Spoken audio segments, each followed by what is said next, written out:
Hello, this is a homily for the Feast of the Epiphany.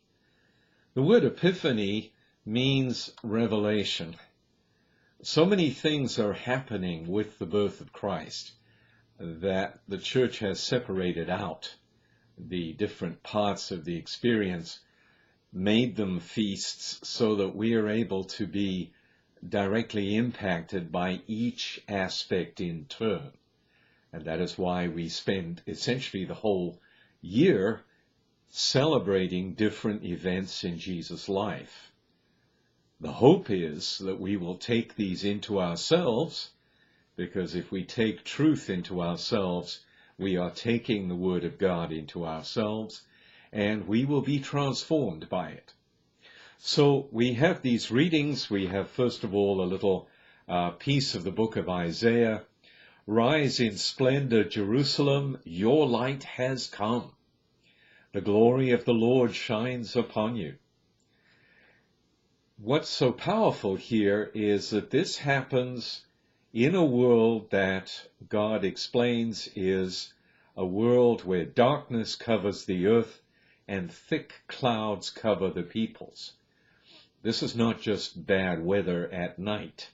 This is a moral judgment. This is a judgment about the way human beings are, and in fact, sadly, still are, because a lot of human beings have not picked up the revelation of God, even though God has made a very forceful entry into our lives.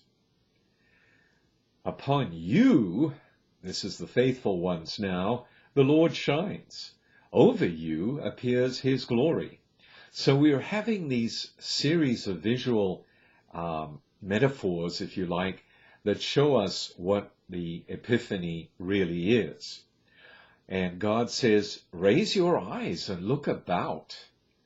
If one is really looking at what Christians are doing, good Christians, faithful Christians, one will see the Epiphany of God in the world. The other thing to note is the mention of nations, the mention of the names of nations, reminding us that this is a message for the world. This is not isolated by the fact that revelation and salvation comes from the Jews. In the responsorial psalm, every nation on earth will adore you. This is the realization that, in fact, there is a universal plan. This is not something for a private club.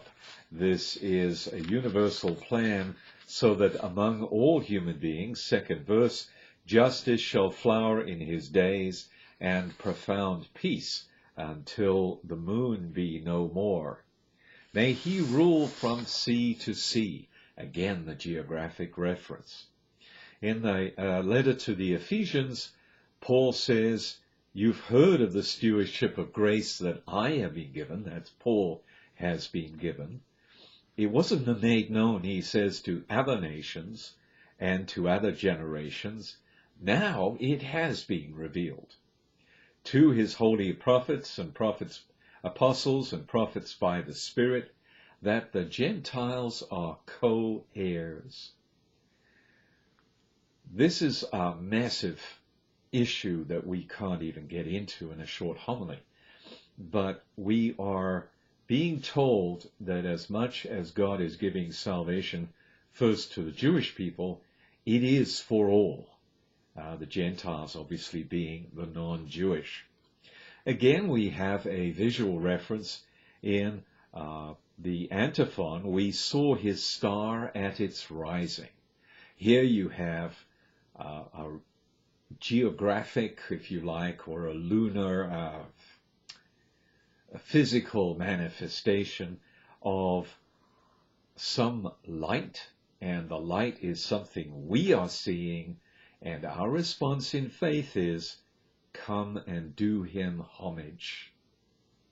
And of course, what that homage is really the life of the faithful person, and we'll discover that meaning during the rest of the year. Lastly, then, we have this piece of Matthew's Gospel, Matthew chapter 2, and here you have the story of the Magi going first to Herod, they simply, in all innocence, ask, where is the newborn King of the Jews? Herod has a lot of other agendas running at the time because he doesn't want to lose power.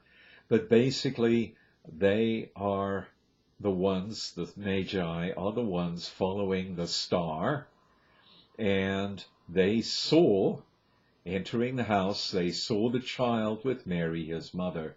They prostrated themselves and did him homage. Here's the faithful response to the coming of Jesus into the world. Again, we're told to do that too, because that's a sign that our faith is authentic. Lastly, the gifts. The Magi give gifts of gold and frankincense and myrrh, representative of other countries, but also symbols of royalty, symbols of worship, and symbols of, sadly, death, because we know where this story is going to go. So this is the meaning of the Epiphany, just in a few seconds, and may we develop our faith because of the Epiphany. Thank you.